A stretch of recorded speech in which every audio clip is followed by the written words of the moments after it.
Майко моя, родино мила, защо те жално, те милно плачеш?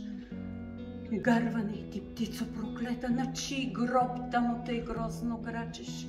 О, зная, зная, майко, ти плачеш, майко, за той, че ти си черна рубиня, за той, че твоя глас, майко, е глас без помощ, глас в пустиня. Плачи.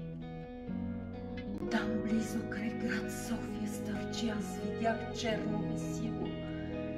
И твой един син, България, виси на него със страшна сила. Гарвана крачи грозно, зловещо. Псете и вълци вия с полята, старци се молят Богу горещо, жените плачат. Пищят децата, зимата пее своята зла песен. Вихрове гонят тръни в полето.